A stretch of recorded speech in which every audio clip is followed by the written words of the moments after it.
Berikutnya yaitu kebuntuan pada feed pump gauge filter. Nah, biasanya apa yang harus kita cek di sini? Priming, nah, berat atau enggak, ada reaksi atau enggak. Kemudian di crank, apakah fuel keluar dari plug air bleeding yang ada di fuel filter atau enggak. Nah, ini gauge filternya kemungkinan buntu kalau ini masalah.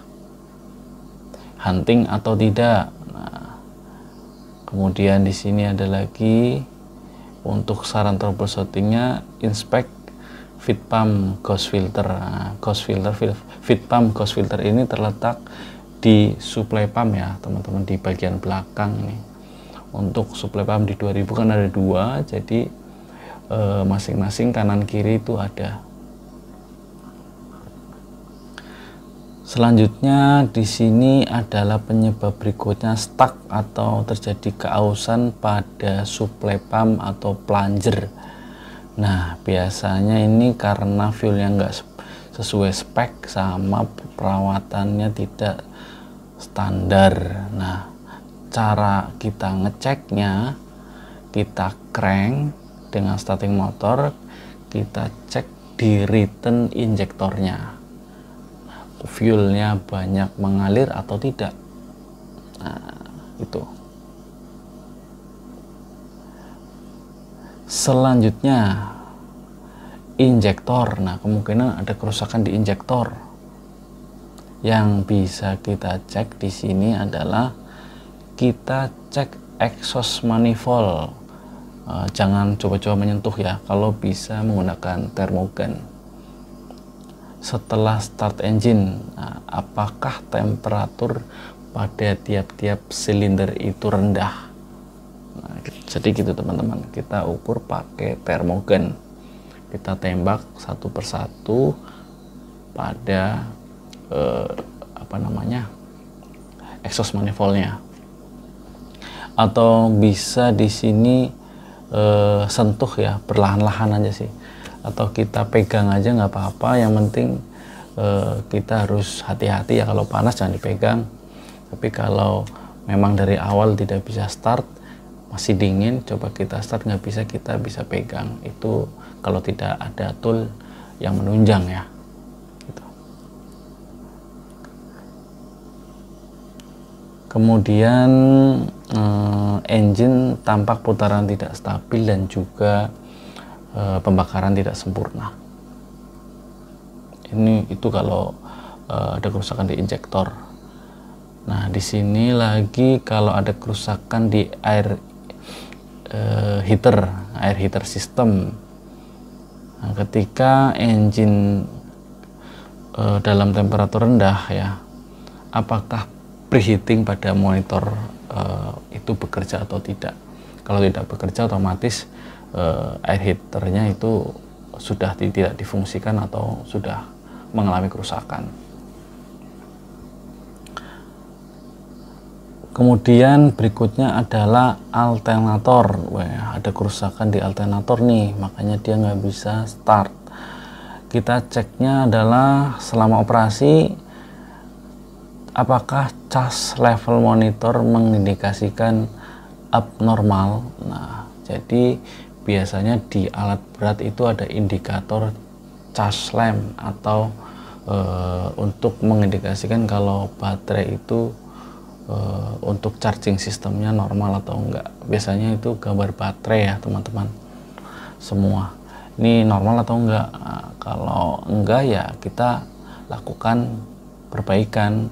Caranya kita ukur aja ya di terminal B dan E dengan engine low idle di sini, apakah ada 24 volt atau tidak gitu.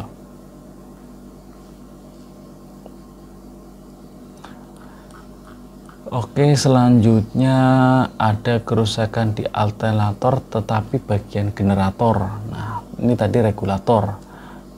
Kita di bagian generator sama, kita cek juga apakah indikator cas lampnya bekerja atau tidak. Kemudian untuk selanjutnya kita juga bisa melakukan pengukuran pada terminal B dan E pada alternator apakah ada atau enggak saat low idle itu 20 sampai 30 volt. Nah, jika tidak ada ya berarti kemungkinan kerusakan di regulatornya. Yang terakhir adalah kerusakan pada baterai. Nah, kalau baterai otomatis selama standby lah, ya kan. Kalau udah kita tanya operator, ini udah lama nggak dioperasikan atau gimana? Udah lama, otomatis kita langsung serbu aja cek baterainya. Yang paling gampang gunakan multimeter atau ohmmeter atau avometer ya.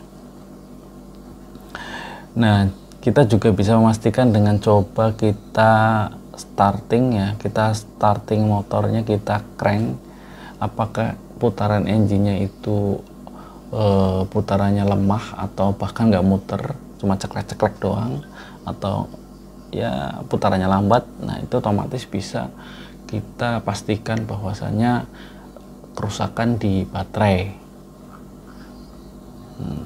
Kita bisa juga mengukur dengan menggunakan reflektometer ya, spesifik gravitinya dari elektrolitnya dan juga voltage baterainya.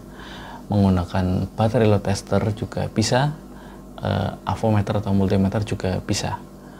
Nah, itu teman-teman biasanya untuk error starting susah untuk PC2000 nanti juga diperhatikan ya, apakah ada error yang muncul atau enggak. Biasanya error yang muncul pada PC2000 itu terkait dengan engine susah start, atau ini biasanya adalah CA559, kemudian CB559, ada CB, ada CA, karena kanan kiri ya, intinya A sama B itu bedanya kanan dan kiri. Apakah ada juga CA2249 dan juga CB2249. Nah, kita perhatikan juga apakah ada error kode yang muncul.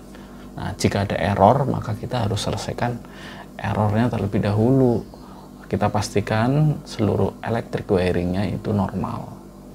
Baik, demikian mentor dari saya. Semoga teman-teman mekanik bisa menggali dan mengambil manfaat dari apa yang sudah saya sampaikan. Demikian, salam dari saya. Assalamualaikum warahmatullahi wabarakatuh.